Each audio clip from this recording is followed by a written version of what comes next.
함께 은혜를 나눌 하나님 말씀은 갈라디아서 5장입니다. 갈라디아서 5장 16절 말씀부터 26절 말씀까지를 우리 교독을 하겠습니다.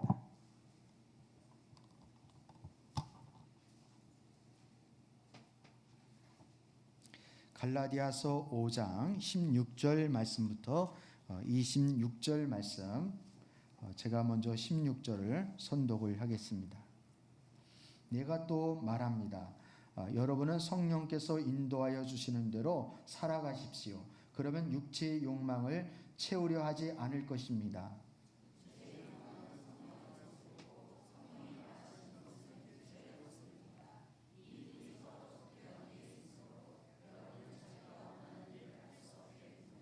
그런데 여러분이 성령의 인도하심을 따라 살아가면 율법 아래에 있는 것이 아닙니다.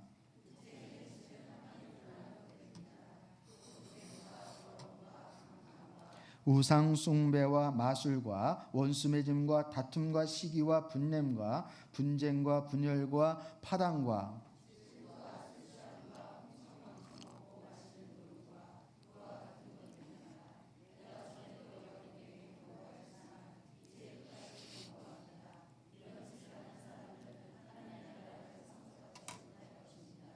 그러나 성령의 열매는 사랑과 기쁨과 화평과 인내와 친절과 선함과 신실과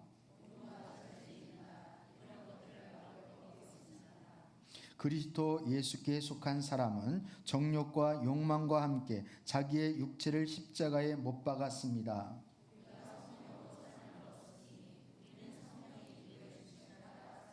함께합니다. 우리는 잘난 체하거나 서로 노엽게 하거나 질투하거나 하지 않도록 합시다. 예, 아멘.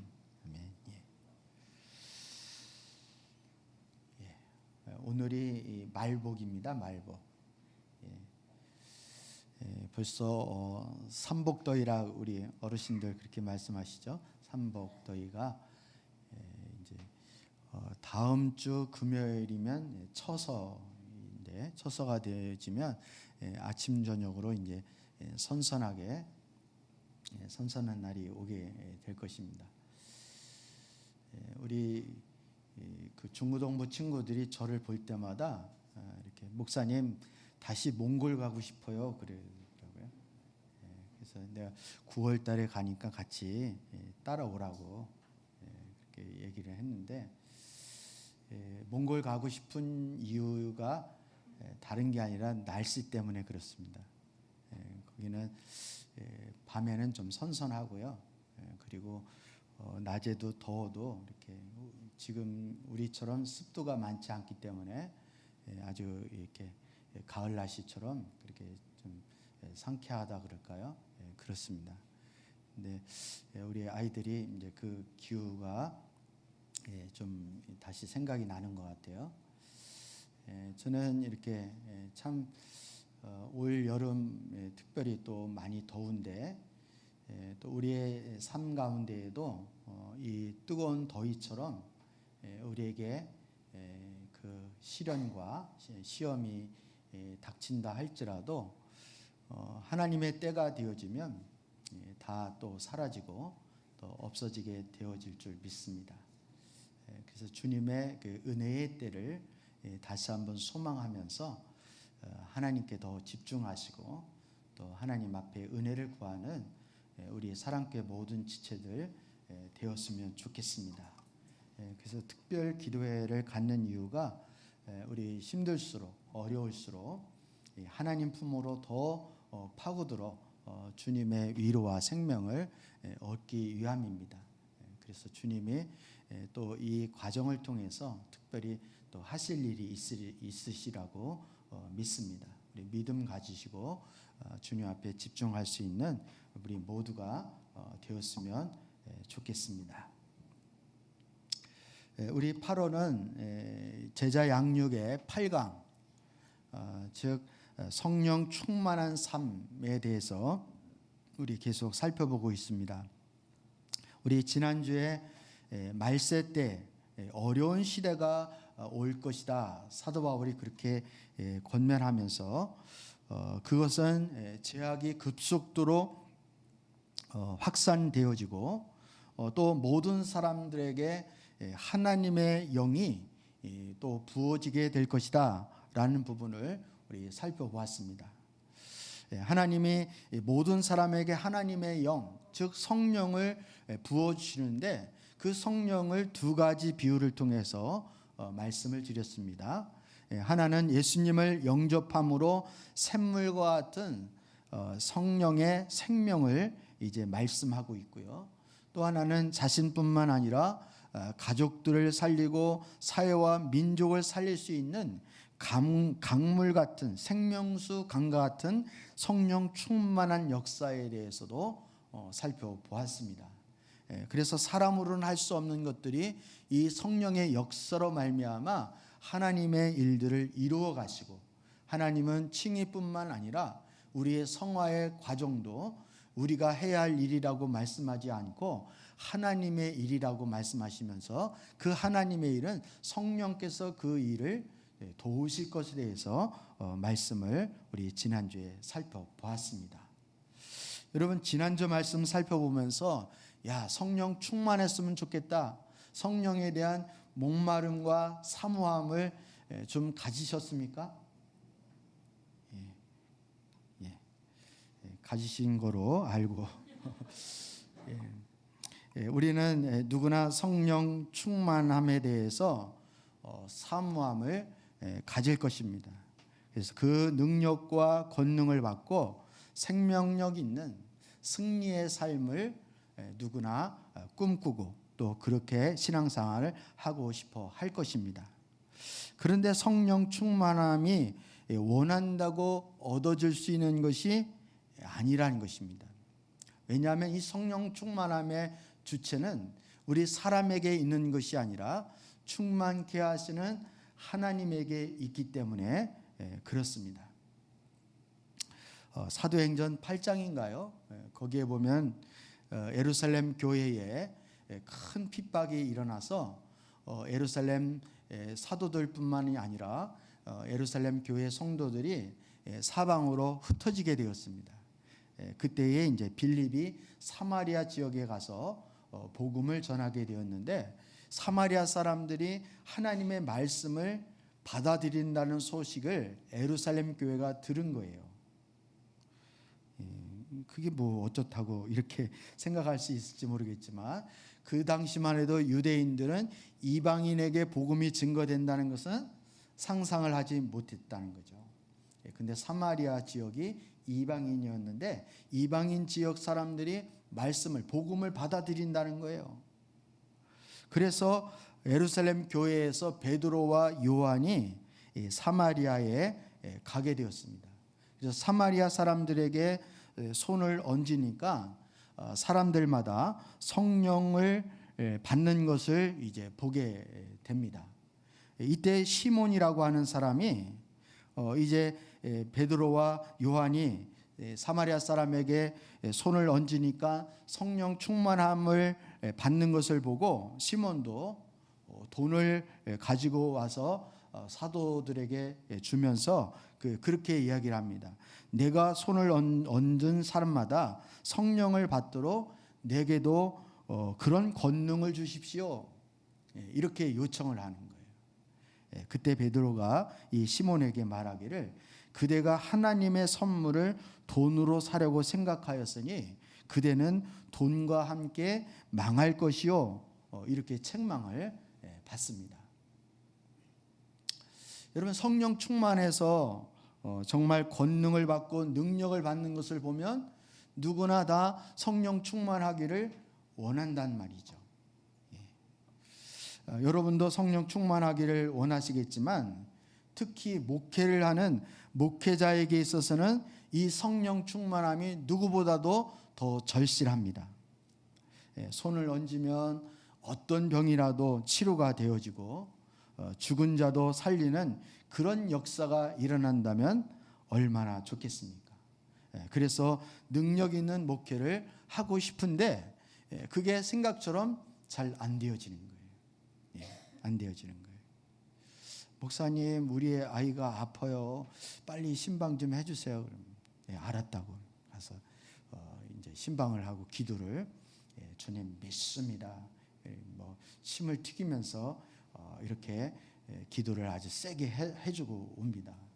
그리고 그 다음 날 전화를 해서 어떻게 좀 애가 좀 어때요? 그랬더니 어제 목사님이 기도해주고 나서요, 애가 더 열이 펄펄 끓어가지고 응급실로 실려갔어요. 이 포만나. 그러면 참 목회할 맛이 별로 안 나죠. 이렇게 우리 삶의 현장에서는 성령의 능력이 절실히 필요한데도 불구하고 하나님이 우리 형편과 처지를 모르시는 것도 아닌데 왜 성령 충만함을 주시지 않는가라는 것입니다. 그런 의문을 우리가 한두 번 갖는 것이 아니죠. 우리는 하나님의 말씀을 들을 때나 또 때로는 성경 공부할 때 정말 하나님의 성령 충만함이 필요하구나. 이 시대야말로 하나님의 부흥이, 하나님의 임재가, 성령 충만함이 그 어느 때보다도 더 절실하게 필요한 시대이구나 라는 것을 인식합니다. 우리는 성령 충만함을 원하는 것 같지만 사실은 원하지 않는 우리의 모습을 보게 되는 것이에요. 설교를 들을 때나 성경 공부를 할 때는 원한다고 고백하라고 말을 하지만 금방 잊어버리고 간절하게 그리고 절박하게 성령에 대해서 원하지 않는 우리의 모습을 보게 되는 것입니다. 성경은 성령 충만한 자가 돈이 많거나 아니면 능력이 있거나 어떤 탁월함이 있어야 성령 충만함을 주겠다 이렇게 말씀하고 있지 않습니다. 누구든지 목마른 사람은 내게로 와서 마시라 이렇게 말씀하셨습니다. 즉 하나님이 요구하시는 것은 목마름이에요. 목마름. 근데 문제는 우리가 목마르지 않다는 데 문제가 있는 거예요.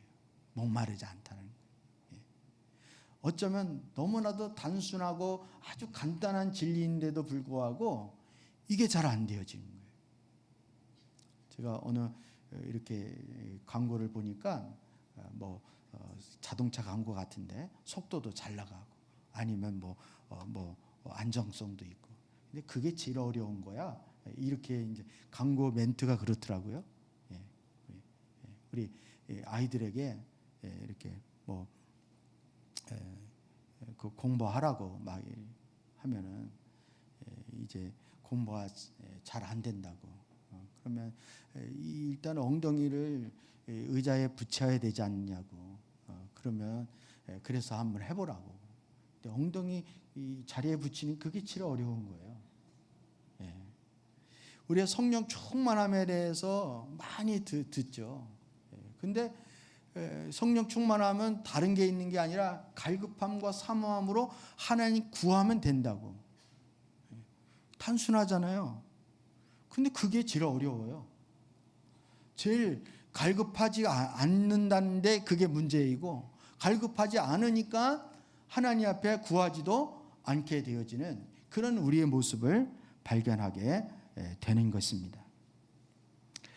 하나님과의 친밀한 교제, 우리가 성경에서 참으로 많이 강조를 하고 우리 교회에도 이 부분을 많이 강조합니다. 예수님과의 친밀함도 많이 강조합니다. 포도나무의 비유를 들어서 포도나무 가지가 나무에 붙어 있어야 많은 열매를 맺습니다 라고 하면서 우리가 예수님과의 친밀함도 강조를 합니다. 근데 성령님과의 친밀함은 별로 막상 강조하지 않는 것을 보게 됩니다. 하나님, 예수님, 성령 이렇게 하나님에게도 님자를 붙이고 예수님에게도 님자를 붙이는데 성령님은 마치 자기가 종 부리듯이 마치 하나님 아래 예수님이 계시고 예수님 밑에 성령님이 마치 부리는 영처럼 있는 것처럼 그런 취급을 한다는 것이죠. 얼마나 우리가 성령에 대해서 잘못 알고 있는 것인지를 우리는 알아야 할 것입니다. 여러분, 성령 하나님과의 친밀한 교제를 위해서 중요한 요소 세 가지를 우리 살펴보려고 합니다. 그 요소 중요하기 때문에 오늘은 두 가지를 살펴보고요. 다음 주에 마지막 한 가지를 더 살펴볼 생각입니다. 그 첫 번째, 성령 하나님과 친밀한 교제를 위한 중요한 요소 첫 번째는 성령님과 동행하는 삶을 살아야 한다는 것입니다. 다시 말하면 성령의 인도하심을 따라 사는 인생이 되어져야 한다는 것입니다. 여러분, 오늘 16절 말씀을 다시 한번 읽어보겠습니다. 오늘 16절을 한번 읽어봤으면 좋겠습니다. 시작. 내가 또 말합니다. 여러분은 성령께서 인도하여 주시는 대로 살아가십시오. 그러면 육체의 욕망을 채우려 하지 않을 것입니다. 여러분, 25절도 한번 더 읽어볼까요? 25절 시작. 우리가 성령으로 삶을 얻었으니 우리는 성령이 인도해 주심을 따라 살아갑시다. 성령께서 인도하여 주신 대로 살아가야 할 것에 대해서 계속 사도 바울은 반복적으로 강조하고 있습니다. 특히 오늘 16절 시작할 때 내가 또 말합니다. 이렇게. 여러분, 잔소리는 어디서부터 시작되는지 아세요? 성경에서부터 시작됩니다. 진실로 진실로 내가 다시 말하노니 뭐. 하나님은 한 번 말씀하시는 게 아니라 또 말씀하시고 또 말씀하시는 거예요. 사도 바울도 내가 또 말합니다. 이렇게. 또 말한다는 말은 전에도 이 부분을 강조했다는 뜻이죠.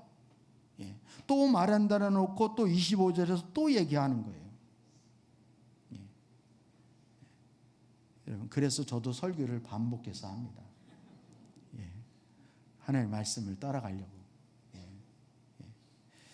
이만큼 이게 뭐하다는 뜻이에요?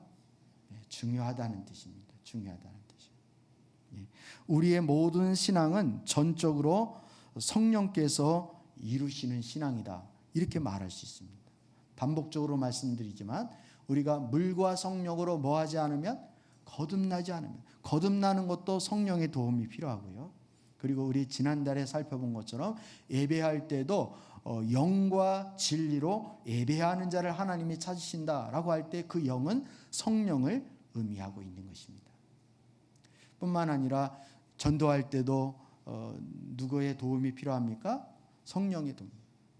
너희가 아버지의 약속하신 성령을 기다리라. 성령이 너희에게 임하시면 너희가 권능을 받고 예루살렘과 온 유다와 사마리아 땅끝까지 이르러 내 증인이 되리라. 이렇게 기도할 때도 여러분, 하나님의 깊은 것까지도 통달하실 수 있도록 우리의 기도의 연약함을 도와주시는 분이 누구셔요? 성령님이에요. 이렇듯 우리의 신앙의 모든 전반적인 전적으로 성령의 역사가 이루어져야 할 것을 말씀하고 있는 거예요. 우리 신앙이 그냥 자동적으로 이루어지는 것이 아닙니다. 그럼에도 불구하고 우리의 협조가 필수적인데 그것은 우리들이 성령께 민감하여 그분의 인도에 순종하는 삶을 살아야 한다는 것입니다. 성령께서 우리 안에서 그리고 우리를 통해서 하나님의 뜻을 이루어 가십니다. 그러므로 저와 여러분이 성령님과 동행하는 삶, 즉 성령의 인도하는 삶을 따라가는 것이 우리 신앙의 강건이라는 것입니다. 여러분, 오늘 16절을 다시 한번 읽어보겠습니다. 5장 16절 시작. 또 내가 말합니다. 여러분은 성령께서 인도하여 주시는 대로 살아가십시오. 그러면 육체의 욕망을 채우려 하지 않을 것입니다.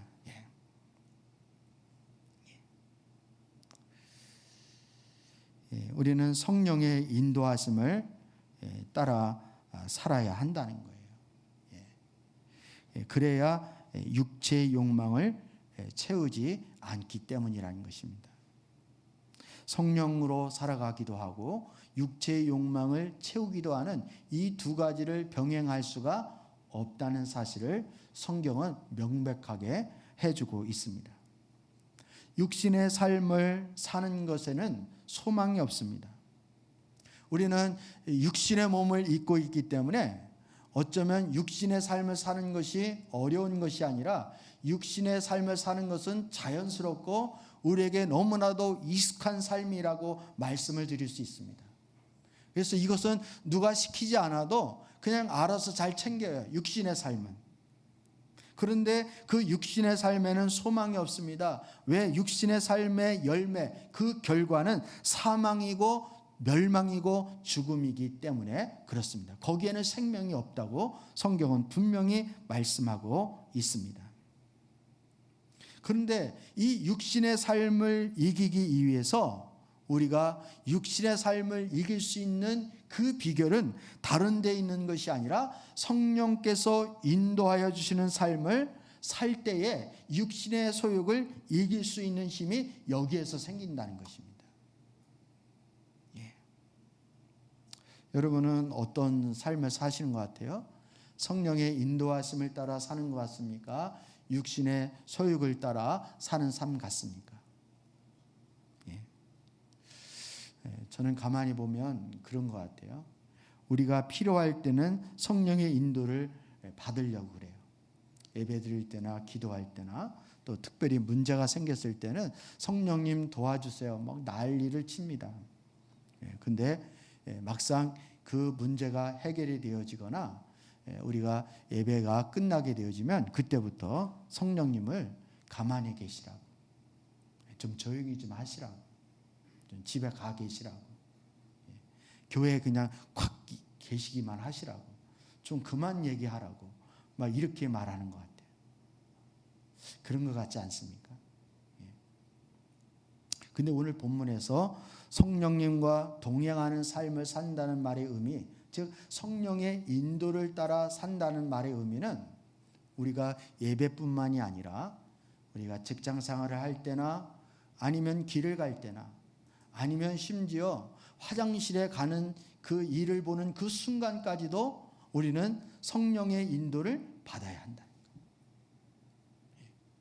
기도할 때에도 우리가 원하는 기도 이렇게 하나 둘 셋 이렇게 순서적으로 하는 것이 아니라 성령님, 내가 어떤 기도를 해야 합니까? 내가 지금 무엇을 해야 합니까? 하나님, 제가 어떻게 선택하고 결정해야 합니까? 성령님, 가르쳐 주세요. 성령의 인도를 받는 거예요. 저희 아내가 이제 우리 요한이를 걱정을 하는 것 중에 하나가 요한이가 자기 세계에 빠져 있는 것 같아요. 혼자 뭘 이렇게 혼잣말로 중얼중얼 이렇게 뭐 이렇게. 그래서 얘 이상한 거 아니야? 뭐 이렇게.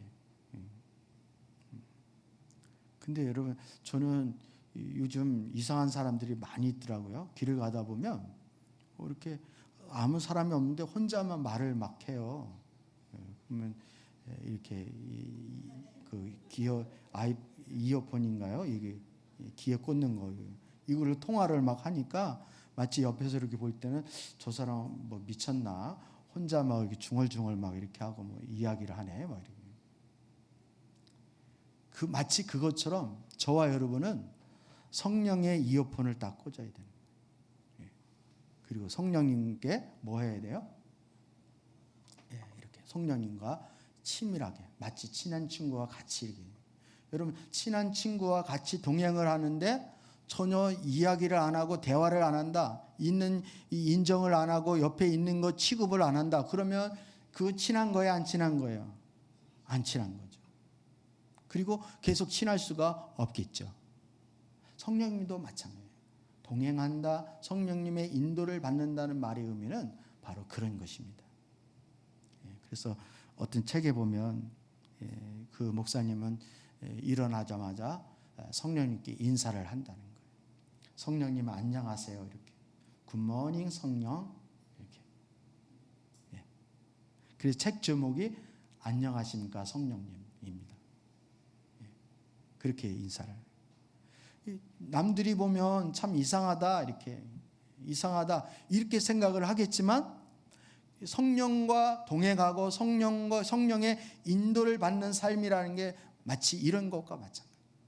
우린 예배할 때, 찬양할 때, 아니면 어떤 사역에 필요할 때는 성령님을 간절히 찾고 구하지만 진작 우리의 삶의 현장에서는 성령님을 가만히 계시라고, 교회 가 계시라고, 내가 예배 때 찾아갈 테니까 그때까지 꼼짝 말고 계시라고 그러고, 그냥 집에 계시라고 그러고, 뭘 말씀하시려면 그냥 뭘 안다고 자꾸 그러시냐고 좀 조용히 하시라 그러고, 막 이렇게 성령님을 툰박을 주고 구박을 주고 그렇게 홀대하지는 않았는지 우리 자신을 돌아봐야 하는 것입니다. 동행한다는 말의 의미가 바로 그것을 의미하고 있습니다. 필요할 때만 성령의 인도를 받는 것이 아니라 늘 성령의 인도를 받아야 하는 것입니다. 늘 받아야 하는 거예요. 여러분 갈라디아서 5장 24절, 오늘 다시 24절 말씀을 다시 한번 읽어보겠습니다. 시작. 그리스도 예수께 속한 사람은 정욕과 욕망과 함께 자기의 육체를 십자가에 못 박았습니다. 여러분 하나님께서는 우리 어떻게 보면 우리가 신앙생활을 하나님 왜 이렇게 어렵게 만들어 놓으셨어요? 이렇게. 주일날 교회 가서 예배 드리고 오는 게 그게 신앙생활이라면 그거 못할 사람이 거의 없을 거야. 그런데 성령의 인도를 받는 그런 삶을 살으라고 하는 것은 그거보다 훨씬 더 차원이 높은 이야기입니다. 그거보다 훨씬 더 차원이 높은 이야기. 그런데 제가 지난주에도 말씀을 드렸듯이 우리가 세상이 너무 악합니다. 죄악이 너무 악해서 그래서 신앙생활을 잘 못하겠습니다. 사람들이 복음을 전해도 복음을 잘 안 받아들이려고 합니다. 마음이 강팍해집니다. 복음을 전하려고 그러는데 그래서 사람들이 마음이 강팍해서 그래서 할 수 없습니다. 전하지 못하겠습니다. 이게 아니라는 거죠. 우리 지난주에 살펴본 것처럼 우리가 세상이 악하면 악할수록 더욱더 성령의 역사는 더 강하게 우리에게 나타나게 되어지는 것입니다.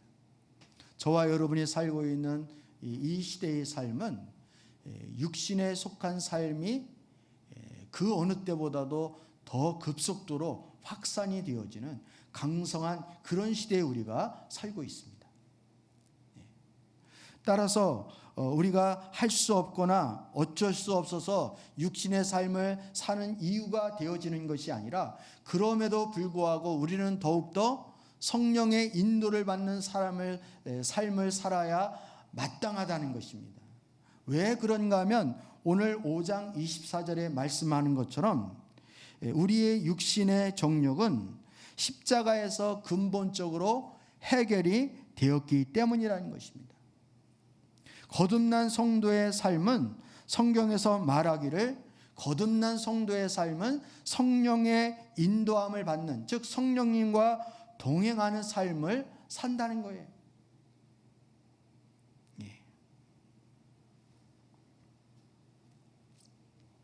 우리로 하여금 육신의 정욕을 이기게 하기 위해서 하나님께서 근본적으로 조치를 취하신 것이 바로 십자가 사건입니다. 우리의 옛사람을 그 정욕과 함께 십자가, 예수의 십자가 위에서 함께 멸하셨다, 이렇게 성경이 말씀하고 있습니다. 여러분 로마서 6장 6절, 우리의 옛사람이 그리스도와 함께 십자가에 못 박혔나니. 못 박혔다는 것은 뭐 했다는 의미입니까? 죽었다는 의미죠. 그리고 갈라디아서 2장 20절, 내가 그리스도와 함께 십자가에 못 박혔나니. 그런즉 이제는 내가 사는 것이 아니라 내 안에 누가 살아요? 그리스도께서. 그리스도께 어떻게 살아요? 성령으로, 영으로 우리 내 안에 살고 계신 것입니다. 따라서 믿음이라고 하는 것은 그냥 주일 되어지면 교회 가서 예배드리고 오는 이런 정도의 수준의 믿음이 아니라 진짜의 믿음은 믿음의 주체가 누구라 그랬어요? 내가 믿어주는 것이 아니라 믿음의 대상인 예수 그리스도를 아는 거라 그랬죠. 뭐를 아는 것입니까? 예수님이 나의 옛사람과 함께 나의 육체의 욕망과 육체의 소욕을 함께 십자가에 함께 멸하셨다라는 것. 예수님 십자가에서 달려 돌아가실 때 내 육체의 소욕과 정욕도 함께 그 예수님과 함께 십자가에 못 박혔다는 사실을 믿는 것입니다. 그리고 예수님 다시 부활하실 때 내가 사는 것이 아니라 내 안에 그리스도께서 사신다는 사실을 믿음으로 선포하는 거예요. 믿음의 시작은 여기서부터 시작이 되어지는 것입니다.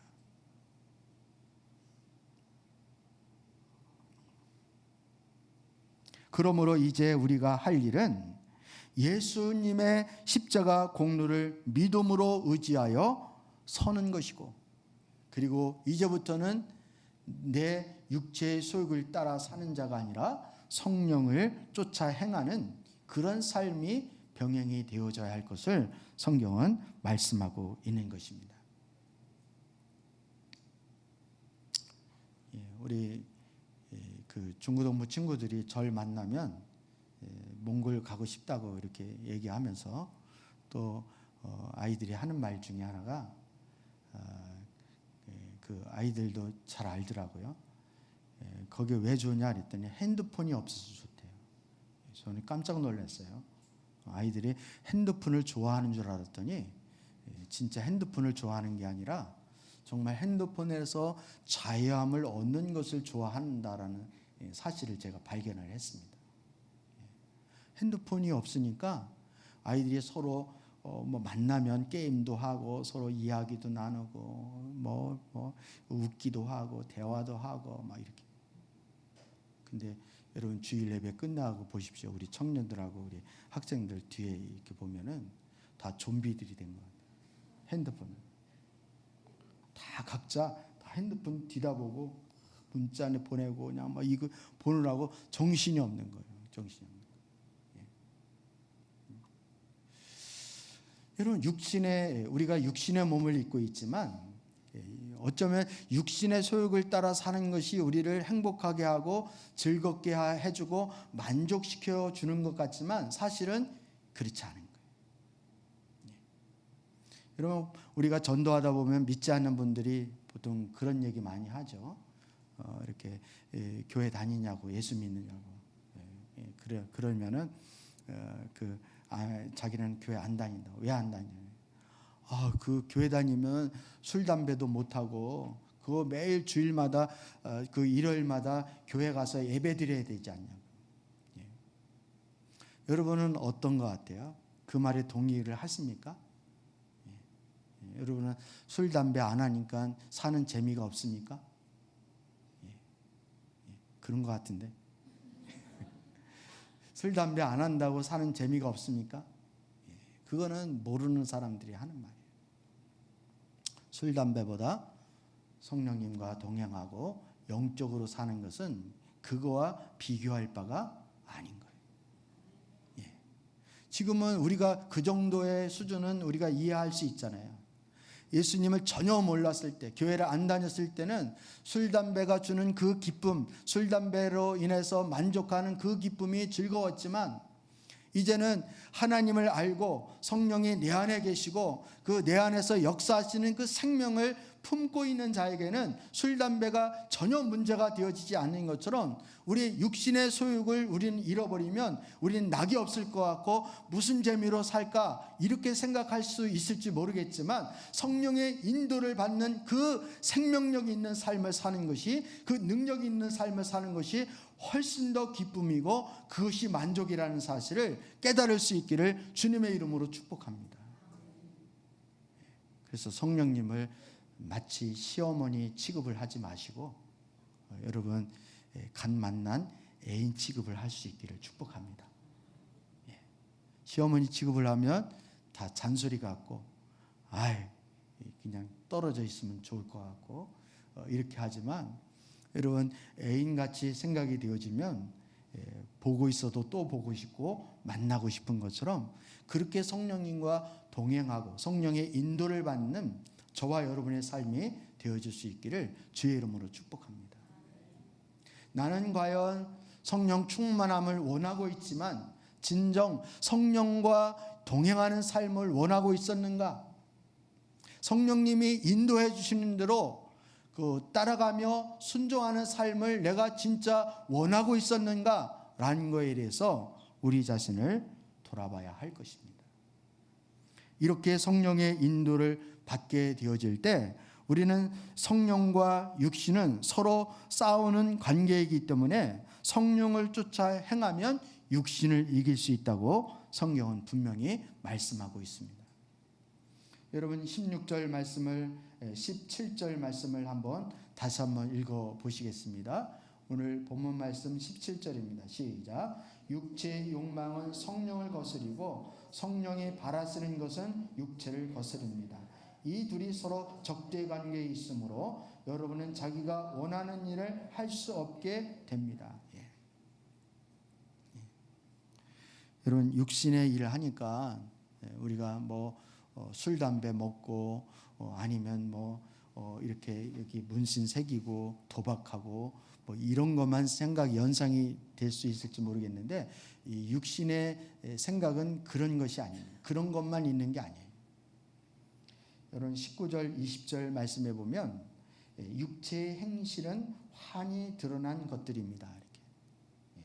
곧 음행과 더러움과 방탕과 우상 숭배와 마술과 원수 맺는 것과 다툼과 시기와 분냄과 분쟁과 분열과 파당과 질투와 술 취함과 흥청망청 먹고 마시는 노름과 그와 같은 것들입니다. 그래서 많이 들어본 것 같지 않으세요? 이게 아주 생소합니까? 친숙합니까? 육체의 행실, 육체의 소욕, 정욕이라고 하는 것은 여러분 꼭 우리가 이렇게 술, 담배 이런 거에만 속해 있는 게 아닌 거예요.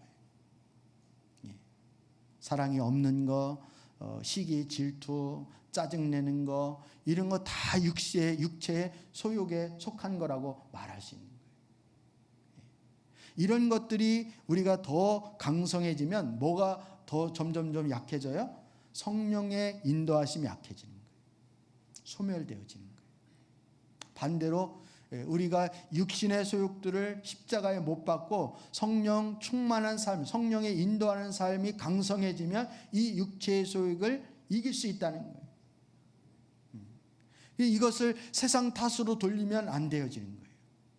이것은 우리의 믿음의 문제인 것이고 우리가 성령을 따라 살지 않기 때문에 그런 것이라는 사실을 우리는 기억을 할 필요가 있다는 것입니다.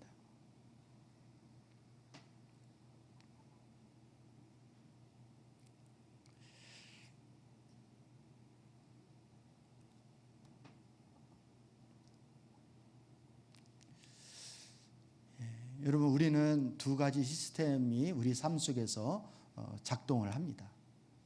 하나는 육체의 시스템입니다. 육체의 패턴이에요.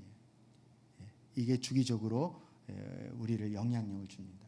육신의 몸을 입고 있는 한 우리는 이 육체의 패턴에서 벗어날 수가 없습니다. 늘 영향력을 받는 거예요. 그리고 또 하나는 영적인 패턴입니다. 영적인 패턴이 계속 이렇게 돌아가게 됩니다. 봄, 여름, 가을, 겨울이 돌아가듯이 이렇게 패턴이 이렇게 돌아가게 돼 있어요. 근데 이 두 가지가 공존한다고 공존하지 않는다고요? 공존할 수가 없다는 거예요. 서로 적대 관계라는 거예요. 근데 우리가 육체의 행실을 쫓아가든지 아니면 성령의 인도함을 따라가든지 이 두 가지를 선택하는 건 누구에게 달려 있는 거예요? 우리 자신에게 달려 있는 거예요. 이건 믿음의 문제이고 우리가 어떻게 선택하느냐의 문제에 달려 있다는 사실을 우리는 기억을 해야 하는 것입니다. 그래서 우리는 하나님 앞에 예배를 하고 말씀을 우리가 계속 읽고 또 기도를 하고 이런 영적인 일에 집중해야 할 이유가 바로 이것이 이 영적인 패턴이 우리 가운데 더 자리를 잡게 하기 위해서 우리는 끊임없이 부단히 훈련하고 이 부분에 경건에 힘을 써야 하는 것입니다. 아멘입니까 여러분? 그렇지 않으면 경건의 모양만 붙잡고 있으면 능력을 잃어버리게 되어지는 것입니다. 그래서 영적인 사람은 뭐에 목말라 하고요? 영적인 일에 목말라 하는 거예요. 그래서 우리가 영적인 것에 목말라야 성령을 구하고 성령 구하기 위해서 기도하잖아요. 근데 영적인 것에 목이 안 말라. 이게 문제인 거예요. 안 말라요. 안 말라. 예. 배가 안 고픈 거예요. 배가 안 고픈데 먹으라 그러면은 여러분 힘들어요? 안 힘들어요? 이게 더 힘든 거예요. 우리 왜 그러면 목이 안 마르냐? 육적인 패턴에 너무나도 길들여져 있고 여기에 익숙하기 때문에 그런 거예요. 여러분 피곤하면 저와 여러분의 생각이 어떻습니까? 우리가 피곤하면 어떻게 해야 된다고 생각해요? 잠자야 된다고 생각하죠? 그리고 휴가를 얻어야 된다고 생각하죠? 아주 스트레스 받을 때는 영화 한 편 봐야 그래야 마음의 여유가 생긴다고 생각하잖아요. 물론 그럴 수도 있어요. 그것도 필요할 때도 있어요. 근데 우리는 정말 힘들고 지치면 하나님께 나와서 기도해야 새 힘을 얻는다, 이런 생각을 안 해요. 그런 생각 별로 안 해보셨죠? 내가 영적으로 너무 침체했다. 그러면 금식을 해야 되겠구나. 하나님의 말씀을 내가 더 집중적으로 봐야 되겠다. 그렇게 해서 내 영혼이 잘되고 강건하고 또 범사에 잘 되어지기를 간구한다고 사도 요한이 이야기한 것처럼 우리가 영적인 부분이 강성해지고 영적인 부분의 그 삶의 패턴으로 살아갈 때 거기에 성령 충만함이 있고 거기에 생명이 있고 능력이 있다는 사실을 우리는 잘 이해하지 못하는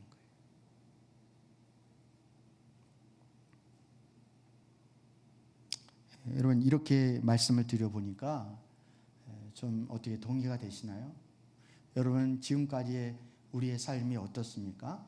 성령 충만함, 즉 성령님과 동행하는 삶을 추구한 것 같아요? 안 한 것 같습니까?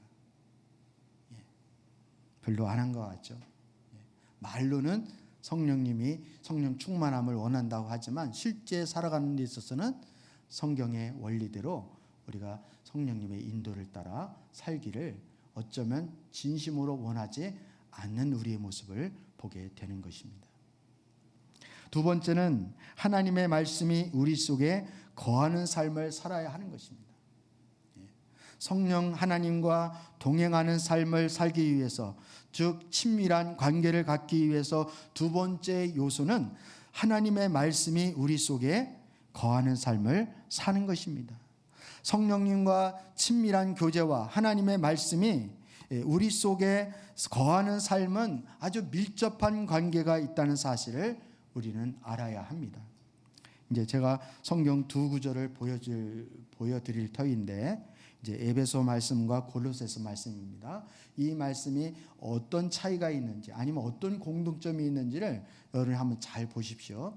이제 공간이 짧기 때문에 두 가지를 한꺼번에 비교해서 보여드리면 참 좋을 텐데 이제 그러면 말씀이 안 보이니까 이렇게 따로따로 보여드릴 텐데 그 대신 여러분이 더 집중을 하시고 정신을 차리셔서 이제 말씀에 어떻게 다른지 어떤 공통점이 있는지를 한번 비교해 보십시오. 먼저 에베소서 5장 18절에서 21절 말씀을 보여드리도록 하겠습니다. 우리 같이 한번 읽어보겠습니다. 시작. 술에 취하지 마십시오. 거기에는 방탕이 따릅니다.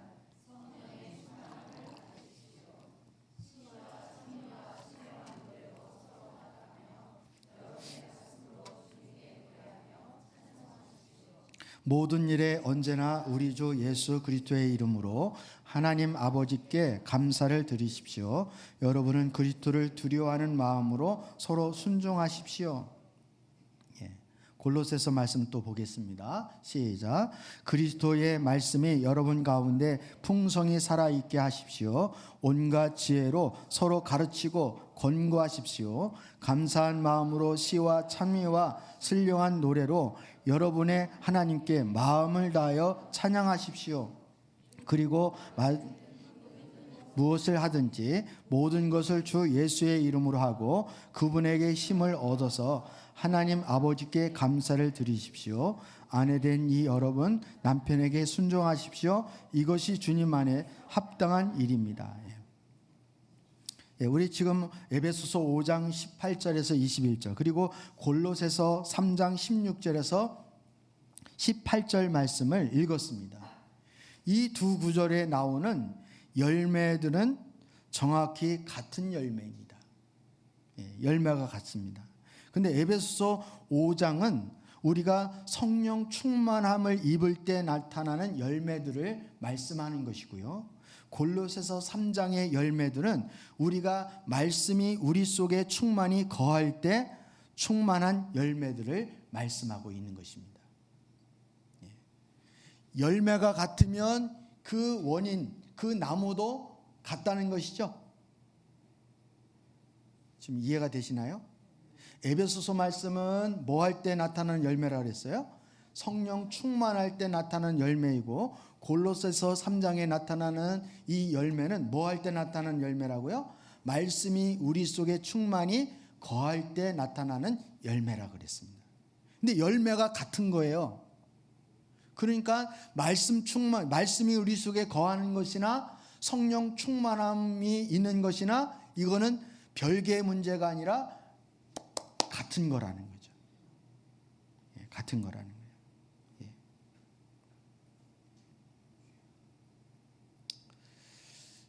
여러분 우리나라에도 이렇게 기독교 역사가 그렇게 오래되어 있지는 않지만 우리 성도님들 이렇게 신앙생활하는 패턴을 보면 어떤 분들은 성령 충만함을 아주 추구하는 그런 교단과 그런 성도 그런 신앙을 선호하는 분들이 있는가 하면 어떤 분들은 말씀에 또 집중하는 그러한 이제 신앙생활을 하는 분들이 있습니다. 근데 이게 잘못되어진 것이 아니라 이게 나누면 잘못되어지는 것입니다. 이 성령 충만함과 말씀은 별개가 아니라 말씀하시는 분은 말씀만 보고 성령 충만함을 추구하시는 분은 말씀에 대해서는 터부시하고 그것을 가볍게 여긴다는 것은 신앙생활을 잘못하고 있는 거예요. 이게 조화를 이루어야 되어지는 것입니다. 그래서 성령을 무시한 말씀만 강조를 하게 되어지면 말씀이 그냥 이론적인 말씀에 지나지 않는 거예요. 근데 말씀에 근거하지 않고 성령 충만함만 강조하게 되면 신비주의에 빠질 가능성이 아주 농후하게 되어지는 것입니다. 그래서 여러분 이게 조화를 이루는 것이 굉장히 중요합니다. 마태복음을 보더라도 마태복음 5장에서 7장까지는 말씀, 산상수훈에 대해서 말씀을 하고 있지만 8장, 9장에서는 산에서 내려오셔서 예수님이 성령의 능력으로 병을 고치고 치유하시고 귀신을 내어쫓는 성령의 능력에 대해서 말씀을 하고 있는 거예요. 이렇게 조화를 이루고 있음을 우리는 주목하여 볼 필요가 있는 것입니다. 성령의 권능을 받고 멋있는 사역을 하고 싶죠. 그러나 그 하나님께서는 우리가 권능으로 능력으로 성령의 사역을 한다는 말의 의미가 무엇인지에 대해서 우리는 어쩌면 세속적인 가치관으로 그것을 보고 판단하고 있는지도 모르겠습니다. 성령의 열매들을 보면 성령 충만함을 우리에게 주시는 하나님의 의도와 목적이 어디에 있음을 우리는 알 수가 있습니다. 여러분 성령의 열매를 한번 보실까요? 22절, 23절 우리 두 절에 한번 같이 오늘 본문을 한번 읽어보겠습니다. 시작. 그러나 성령의 열매는 사랑과 기쁨과 화평과 인내와 친절과 선함과 신실과 온유와 절제입니다. 여기에 여러분 어떻게 좀 군사적이고 정치적인 요소들이 들어있는 것 같아요? 이 성령의 열매는 곧 누구의 성품을 말씀하고 있는 것일까요? 예수 그리스도의 성품을 말씀하고 있는 거예요. 말씀하고 있는 거예요. 예수님께서 정치적이고 군사적인 메시아로 오시지 않고 도살장에 끌려가는 양처럼, 어린 양처럼 십자가에 힘없이 달려 돌아가신 것처럼, 이처럼 우리도 성령의 능력으로 어떤 다른 사람에게 뻔때를 좀 보여주고 행세를 하고 싶은데, 우리가 이런 행사를 하기를 하나님이 원하시는 것이 아니라 성령 충만함으로 우리는 성령의 열매, 곧 그리스도의 성품을 닮아가는 그런 사람이 되어지기를 하나님이 원하신다는 것입니다. 이게 더 능력인 거예요. 병자를 치유하고 그리고 죽은 자를 살리고. 여러분, 이것은 하나님이 얼마든지 하나님의 전지전능함으로 할 수 있는 것들입니다. 그러면 병자를 치유하고 죽은 자를 살리면 그 치유받은 사람이 다 변하든가요? 아닙니다. 또 하루쯤에 자기의 필요에 따라 하루쯤에 돌아설 수 있는 거예요. 근데 뭐가 힘들어요? 예수님을 닮아가는 인격, 성령의 열매를 맺는 이것이 더 힘든 거예요. 이게 더 차원이 높은 거예요, 여러분. 하나님이 저와 여러분의 속에 말씀과 성령의 조화를 이루고, 그리고 그 조화를 통하여서 진작 이루시고자 하는 것은 바로 성령의 열매라는 사실에 초점을 맞출 수 있기를 주님의 이름으로 축복합니다. 그래서 내가 성령 충만하여서 교회 가운데 어떤 은사가 나타나고, 아니면 예언의 은사가 나타나서 사람들에게 막 맞춰주고, 그냥 한마디 딱 했더니 거봐 한 달 뒤에 딱 맞았잖아, 막 이렇게 하고, 막 이렇게 아주 그냥 신비롭게 신앙생활 하면 즐거울 것 같죠? 하나님은 그렇게 되어지면 예수 무당이 되어지는 거예요. 박수 무당이 아니라 예수 무당이 되어지는 거예요. 예수 무당. 그건 굉장히 위험한 겁니다.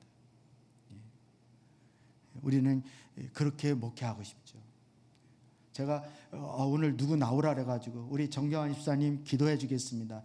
여러분 한번 보십시오. 그리고 딱 기도해 주고 주중에 병원 갔다 와 보십시오. 결과가 어떻습니까? 다 났어요, 목사님. 와, 할렐루야. 그 다음부터 저는 거의 땅 안 밟고 다녀도 될 거래요. 구름 위로 막 이렇게 다녀도 될 거래요. 하나님 그러신 분이 아니에요.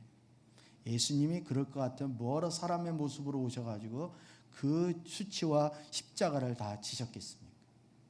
폼나게 그냥 정치적인 군사적인 메시아로 구름 타고 오셔가지고 그냥 팍팍팍 다 이렇게 힘으로 능력으로 다 하루아침에 날 해치우죠. 그런 게 아니에요. 성령의 진짜의 능력은 여러분이 오늘 열매처럼 사랑할 수 있는 게 능력이고, 어떤 환경과 여건에서도 기뻐할 수 있는 것이 능력이고, 원수 같은 사람과도 화평할 수 있는 게 능력이고, 여러분이 참을 수 있는 게 능력이고, 친절하고 선한 신실함과 온유함과 어떤 일에도 절제할 수 있는 것이, 이게 성령의 능력이고 힘이라는 사실을 깨달을 수 있기를 주님의 이름으로 축복합니다. 하는 그런 사람이 되어지기를 원하는 거예요. 우리 요한일서 2장 24절 우리 다시 한번 말씀을 한번 보도록 하겠습니다. 요한일서 2장 24절 시작. 여러분이 처음부터 들은 것을 여러분 속에 간직하십시오. 여러분이 처음부터 들은 그것이 여러분 속에 있으면 여러분도 아들과 아버지 안에 있게 될 것입니다. 사도 요한은 여러분이 처음부터 들은 것이 무엇입니까? 하나님의 복음의 말씀일 것입니다. 말씀이 여러분 속에 간직하십시오. 이렇게 처음부터 들은 그것을 여러분 속에 있으면 여러분도 아들과 아버지 안에 있게 됩니다. 즉 아들과 아버지 안에 성령님과 친밀한 관계에 놓이게 될 것입니다. 말씀 안에 거해야 된다는 거예요. 말씀이 내 속 안에 거해야 된다는 것입니다. 반대로 예수님은 바리새인과 서기관들을 보면서 너희 속에 하나님 말씀이 거한다, 거하지 않는다? 거하지 않는다. 이거는 저들이 성경적인 지식이 없다라는 것을 꾸짖는 게 아닙니다. 성경을 안 읽었다는 것을 얘기하고 있는 것이 아닙니다. 우리는 주일마다 하나님 말씀을 듣습니다. 그렇지만 그 말씀이 내 안에 거하는 것하고는 또 다른 문제입니다. 내가 어디서 무엇을 하든지 하나님 말씀이 거하게 될 때 하나님 말씀이 나를 인도할 것이고 하나님 말씀이 내 삶의 기준이 되어질 것이고 그 말씀이 결론이 되어지는 삶을 살게 되어질 것입니다. 근데 말씀이 내 안에 거하지 않으면 그 말씀은 좋은 말씀이죠. 그렇지만 내 환경과 여건은 어쩔 수 없잖아요. 이렇게 되어지는 거예요. 그래서 선택하는 거, 결정하는 것이 말씀대로 안 되어지고 자기 마음대로 되어지는 거예요. 이게 바로 육신에 속하는 것입니다.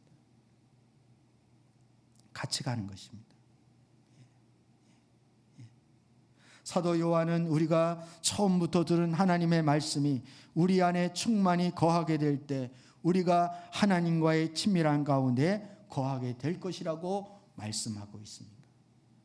어쩌면 우리는 주일날 말씀은 열심히 듣지만 실제로 우리가 학교에 가서 공부를 하거나 직장생활을 하거나 사업을 할 때 그 말씀을 한쪽으로 밀어놓고 말씀하고는 전혀 관계없는 그런 삶을 살다가 다시 주일에 또 그 말씀을 펴들고 있지는 않는지 우리 자신을 살펴봐야 하는 것입니다.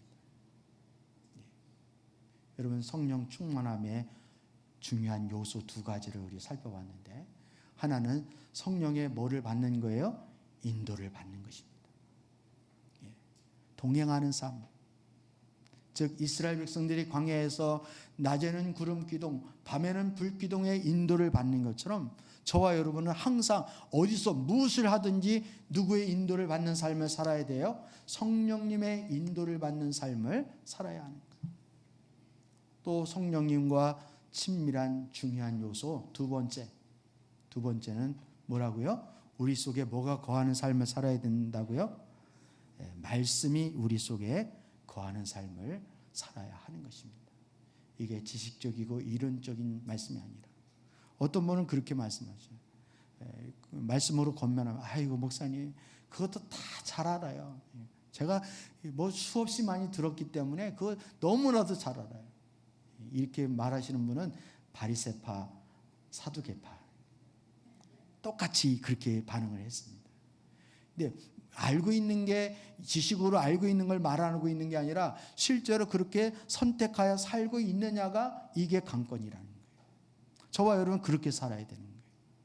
그래야 우리 속에 뭐가 거하고 있는 증거예요? 말씀이 거하고 있는 증거예요. 말씀을 많이 알고 있고 들고 있는데 실제 살아갈 때는 말씀이 전혀 적용이 안 된다라고 하는 것은 말씀이 거하지 않기 때문으로 하나님 그렇게 보는 거예요. 그래서 우리 입술의 언어를 하나님 보시는 것이 아니라 행동의 언어를 주님이 보신다는 사실을 우리는 꼭 기억을 해야 할 것입니다.